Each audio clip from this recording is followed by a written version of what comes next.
Hello, and welcome to the Digital Workspace Works podcast. I'm Ryan Purvis, your host, supported by our producer Heather Bicknell. In this series, you'll hear stories and opinions from experts in the field, stories from the front lines, the problems they face and how they solved them, the areas they focused on from technology, people and processes, to the approaches they took that will help you to get to the grips with the digital workspace inner workings.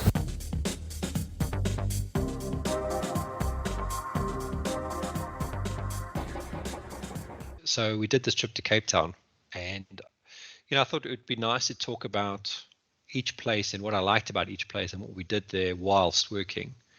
Cape Town was just one of those things where it was in my mind when I was thinking about this, and I'd actually duffed it because I didn't take my laptop with me. I just took my iPad with me, and I got into trouble with my wife because she kept saying you should just take in your laptop so you could have worked and we could have stayed and enjoyed the hotel for 4 days longer, which is a mistake I made, and we won't do it again. I'll carry the devices with me because with two kids, they're still quite young. There are kids clubs, and the hotels we stayed in a very nice hotel called Spear, and they had a very nice kids club with two lovely ladies that ran it, and they really, because we were there for so long, they really bent over backwards to make it a good experience. So there was no doubt in my mind that if I'd said to them, we're staying Thursday and Friday, can you look after the kids? They literally would have come pick the kids up from the room to take them to the kids club for us, because that's how involved they were with the kids. And then we would have the benefit of this beautiful wine farm with wonderful views every night after work, as opposed to Joburg, which is a whole bunch of it's trees and buildings, but it's not Cape Town. So yeah, I think talking through each place would be nice. Okay. The biggest thing that I struggle with these places, which you don't know till you get there, is how good is the internet? Because if I don't know if you ever looked at how much data you spend on Teams, but because everything's video, you're looking at 40, 50 gigs a month of bandwidth being used or data being used, consumed. So you are a bit beholden to where you're going and what they've got. Yeah. I mean, you kind of live or die by the Wi-Fi or, internet strength with the whole digital nomad thing. Yeah. So a couple of things that I've learned the hard way is you've usually got to get a local SIM card where you can either load on. So South Africa's got a network called RAIN, RAIN, and you can pay the equivalent of $20 a month and get unlimited 4G data. Now that's fine, provided they're in your network coverage area. So when I was in Cape Town, the hotel we're staying in, they didn't have that. They didn't have coverage there, so it wouldn't have worked for me there. But the hotel did have a business center, so I could have sat in the business center all day long. And then you would plug in directly to the thing. But most other countries I've been to, I mean, Cameroon had fiber long before South Africa did. Kenya used to have fiber long before South Africa did. So there, the connectivity there is much better than here. I was at that stage, so that always helps. I guess another thing that I wanted to ask you about. So when I was researching the digital nomad stuff, the Tim Ferriss's 4-Hour Work Week seemed to be a source of inspiration for a lot of people, or kind of one of the maybe foundational books of this movement. So, I know this is a book you've referenced a few times, so I'm assuming it's one you know pretty well, I guess. First of all, what kind of stuff does he say about being a digital nomad? And then is it something you'd recommend people read if they're interested in that lifestyle? I think it's a good book for anyone to read anyway. It's very much like Start With Why by Simon Sinek. Everyone should read that book. Everyone should read the 4-Hour Work Week. And it's not because you'll do your whole work week in 4 hours. That's just, it's just a bad title, which Tim Ferriss acknowledges. But what it does, there's two mental shifts that it pushes on you. One is this: you need to be in the office every day, 9 to 5. It's taken a pandemic, but I think most people would say for most jobs, and I'm not saying all jobs, because clearly there are jobs where you need to be face to face, you can get away with doing your job remotely. Now, that's the first mind shift. The second mind shift is that you have a choice whether you want to save up your whole life to retire with money, using your pension, whatever, to do the things that you want to do, or do the things you want to do while you're doing things. So when you get older, you've done all the things you wanted to do. You may not have the big retirement savings, but this is part of the book as well. But at least you've traveled, you experienced things, etc. So there are big shifts to make. And what he does in his book is he goes through almost a how-to manual on how to approach this. And one of those key things is if you wanted to, he calls them mini retirements. So instead of waiting for the big retirement at the end, you retire a little bit at the beginning, all the time. And he sort of gave examples of he went from this place to this place to this place to this place and did these things. He was a ballroom dancer. He did some martial arts competition, and he sort of explained some of the tips and tricks to how he got a good deal or negotiated something. But really what he talks about at the very beginning is, and I haven't read the book in a couple of years, so this shows you how much it's stuck in my head, is you got to do the calculation to what your expenses are that you need to generate revenue for to cover your costs. So you know how much you need to consult or whatever it is to earn money to pay for those things. And he came out of running a sports nutrition business where he was working 20 hours a day, 7 days a week. And he explains how he had to break his own cycle, empower his staff to make decisions, and also outsource some of his decisions so that he wasn't making all those decisions. And then also on the revenue side, how he worked out how much he needed so that he could go and do all these mini retirements. And okay, look, he's fast forward now. He's a very wealthy man. He makes about $3 million a year just on his podcast. So he's cracked it in a thing, but he also did a lot of investing along the way. He also, if you listen to his podcast and read his other books, he's got a very good way of breaking down complex things into simple things. And what the 4-hour work week kind of talks to on that front is outsourcing things that are not a good use of your time. So one thing that I'm thinking about at the moment is there's some very basic stuff I do on the podcast that I could probably pay someone, a very small amount per hour to do, which frees up my time to do other stuff. And that's kind of these things. It actually ties into Stephen Covey's book, The 7 Habits of Effective People, or something like that. I can't remember what the book exactly called, but it's knowing the value of your time and using it appropriately. The other thing with Ferriss's book is he outsources a lot of work to virtual assistants in Asia. And I've seen how that's actually changed now that you can get a virtual assistant in any country in the world, because I think people on the other side of that have realized that they're willing to work on a part-time basis to do something for someone else, but they don't want a job. They don't want the grind of being fettered to one company, but they can do 60 hours a month for 60 different clients. I watched there's just a digital nomad, 25-minute documentary on YouTube that followed these 2 people, and one of them, I think he was a Belgian man, but he was working without a contract for some guy who was really big into crypto. And so the sort of shift work he would do for him was just look at the ICO, the initial coin offering for just tracking different cryptocurrencies in an Excel sheet, for this guy. And that would be, it is it's the similar thing with the assistant kind of work, doing this sort of task that someone else has obviously decided they're going to outsource. And then that gave the Belgian guy the opportunity to have at least that steady income stream as part of what he used to support his lifestyle. Yeah, and I think that's a great example, because there's, if you look at your task list every day, there's going to be stuff that you should actually systematize and let someone else do it. That I'm not saying is less intelligent or anything like that, but they are a value proposition to you to do it for you. Because some of these virtual assistants, the one guy that was doing some work for me has an MBA and a doctorate, so he's definitely not an idiot. And I asked him to work out a financial model on something for me, which if I had spent the time doing, I think I asked, and this is one of the things in the book is if you're going to ask someone to do something for you, set a time limit, set a budget, whatever it is. This should only take you 5 hours.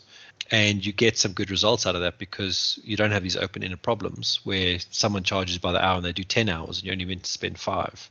But he did something for me in 4 hours, which answered a question for me, which if I had wasted the time doing, it would have probably taken me months to get to it, because it would always be a lower priority item. Mm-hmm. But it was still something I wanted the answer to. So it was bugging me, but I couldn't get to it because I had other stuff to do, which was more important.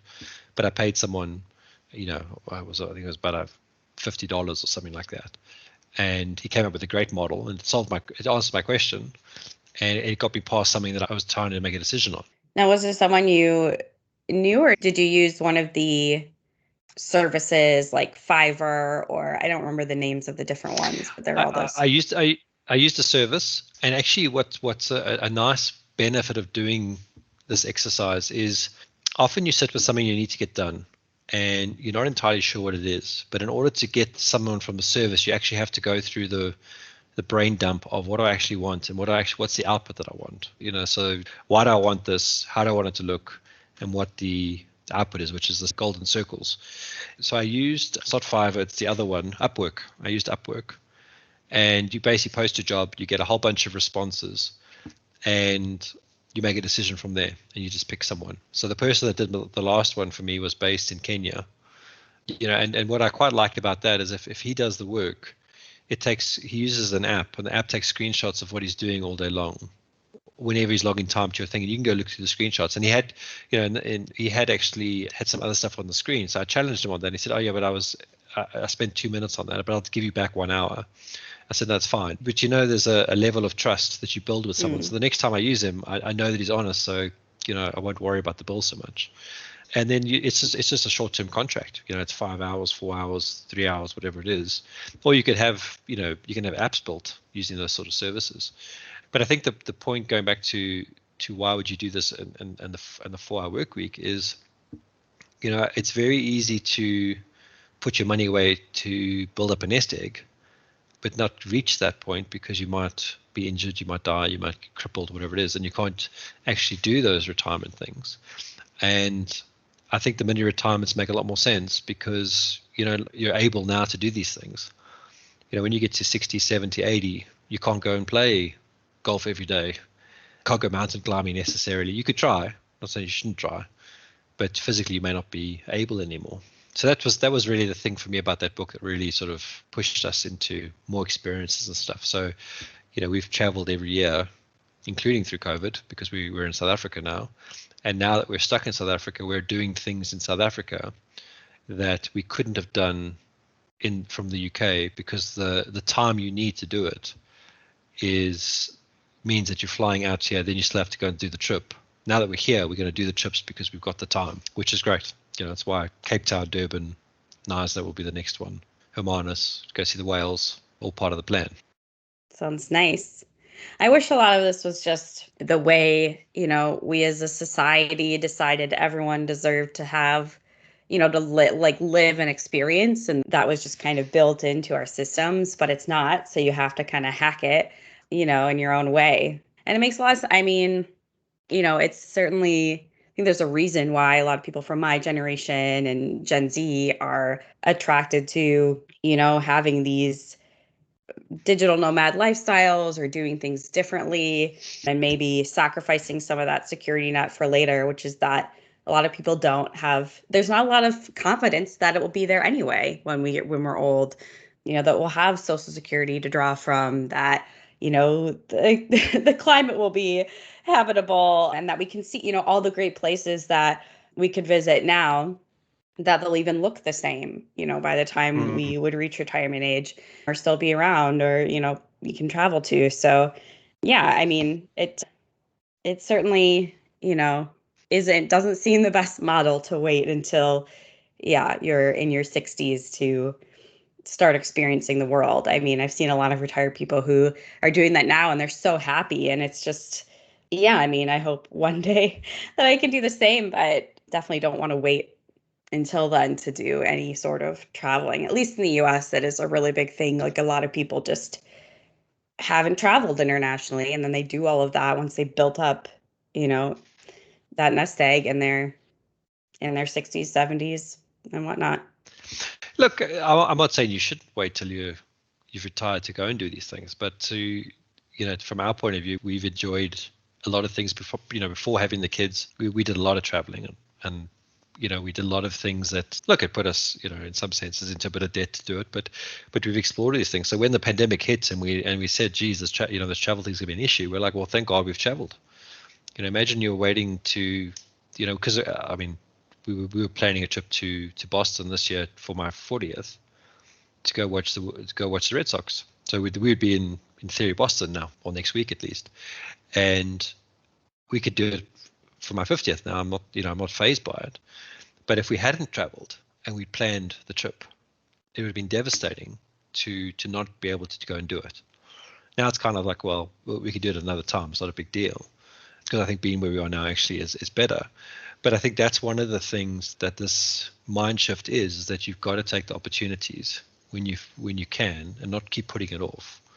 And being able to work anywhere makes that much easier, because you can be connected, you can do stuff. You got to set boundaries. You got to have some rules about it. You can't just, it's not willy-nilly. And I mean, I know that there are organizations that are forcing their staff, even if they're working from home, to designate their home as their office so that they can't work somewhere else. But I just think that ruins the productivity, again, the motivation, because if you motivate people and say, look, you're an adult, be professional. Okay, and I mean, I'm guilty of doing stupid things like joining phone calls in the car where it's noisy and people can't hear me and all the rest of it. I think that's a bad habit of mine that I have to break. But sometimes, you're out to go pick up the kids because the kid's sick, and you're on the way back and the call's starting and you have to be in the call because you're important. It's your call, and you're affecting a lot of other people if you're not there, and you have to join from the car. So I think there's a level of flexibility all around. Contributions can come in many forms and factors. They don't always have to be perfectly behind a desk. Some people work late at night, and some people work early in the morning. It's just, how your body works sometimes.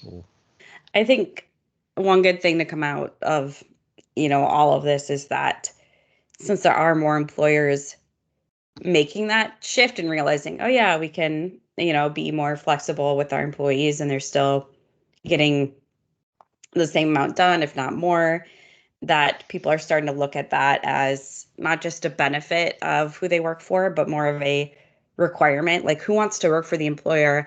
I don't remember who it is, but there's at least one company who, is it PwC? I don't remember. I think they have like webcams or some sort of tracking software for their employees where they have to justify, even if it's just like going to the restroom and coming back, they have to justify why they were away from their desk. And of course, there's like keystroke software that, and other ways that people are really granularly trying to quantify whatever, it's really impossible to fully quantify productivity, but these are the ways, staring at your screen and typing a lot is still valued by some companies. Yeah, and I think that's, an organization like that I wouldn't want to work in. And I've been lucky, we've had the tools to do all that kind of stuff. It's one of the reasons you and I, know each other. And the way has never been, okay, look, you are going to have cases where you want to check someone's actually working. You pay someone you pay someone a salary to deliver on something. They're not delivering on something. You want to make sure it's because they are, there's a good reason, not that they are, freeloading. And I have been involved in those discussions sometimes and had to do some investigation. It is the nature of the beast sometimes, but holistically, the whole organization hasn't been built that way. In fact, the best way we've looked at that, or the best view on that we've had, is the tools we're providing you up to scratch. So is the laptop working sufficiently, or the desktop working sufficiently so you can do your job? Do you have enough CPU? Do you have enough memory? Is your disk fast enough? All those sorts of things. So the entire user experience has been a factor. It's probably one of the reasons why I'm so frustrated with Windows, because I've had to look at it for, hundreds of thousands of users and always finding challenges with it. But I think that's the view to have it, is that, your contribution to an organization, it's an agreement between you and the employer that you're there to do a job. But they're not there to tell you how to do the job, because if they were there to tell you how to do the job, then they didn't need you in the first place, because they could just hire anybody to tell them how to do it. They're looking for you to add value. And I think that's where there's a mind shift that is happening, because, I look at a lot of groups that I'm on. If an employer is saying you've got to be in the office 5 days a week, guys are saying, I want a new job. I don't want to work in this place. I'm happy to be in the office a couple days a week, but I don't want to go back to a mandated 9 to 5 days a week in the office, because I'm finding that I can a better balance. And I think this is a key thing. Work is part of your life. It's not a work-life balance. Work is part of your life. And, you're jeopardizing your family and all the rest of it which is really what your legacy is in the end, not the work that you did necessarily. And I think it's got to work a bit differently. Yeah, no, I totally think that's the right way to think about it. I was watching something and they were talking about, I think it was in Denmark, the nation that ranks on the top of the happiness scale every year. And the way that people self-identify there, if you ask someone in the US about themselves, one of the first 2 or 3 things they'll probably tell you about is what they do for work, if not the first thing. But in Denmark, it's like, oh yeah, I like to paint. I'm a parent. I have 2 dogs. I love to eat baguettes. And like the 10 things down the list, they might tell you that they're an accountant or whatever, but it's not as ingrained into who they are.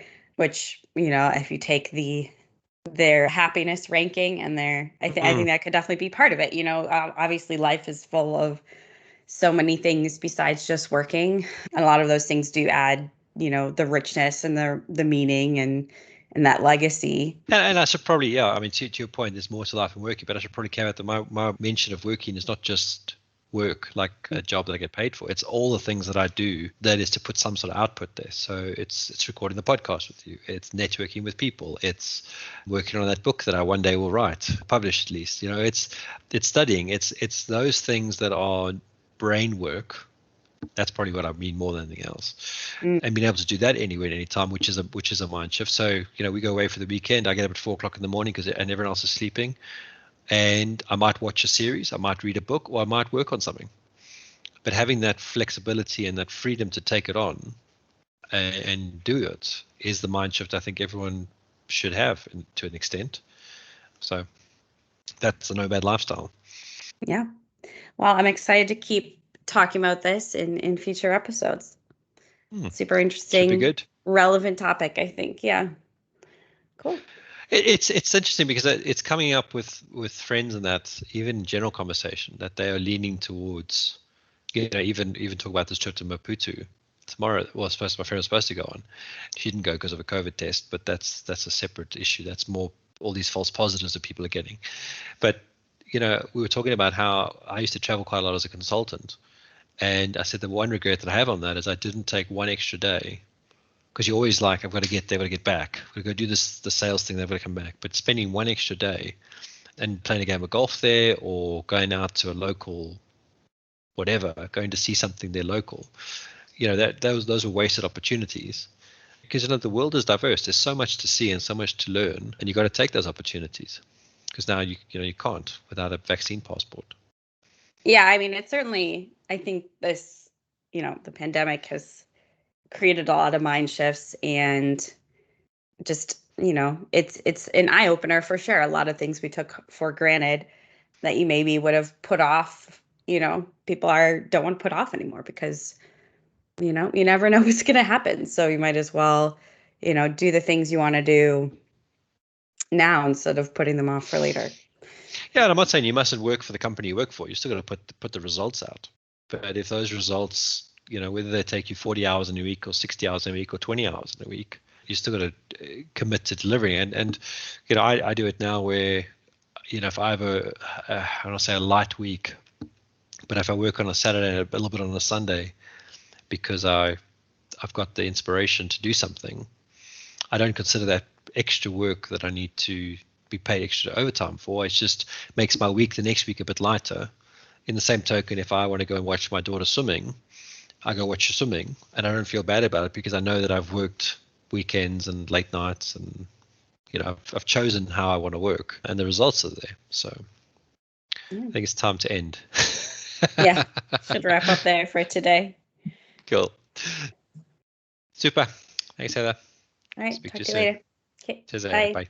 Thank you for listening to today's episode. Heather Bicknell is our producer and editor. Thank you, Heather, for your hard work on this episode. Please subscribe to the series and rate us on iTunes or the Google Play Store. Follow us on Twitter at the DWW Podcast. The show notes and transcripts will be available on the website www.digitalworkspace.works. Please also visit our website www.digitalworkspace.works and subscribe to our newsletter. And lastly, if you found this episode useful, please share with your friends or colleagues.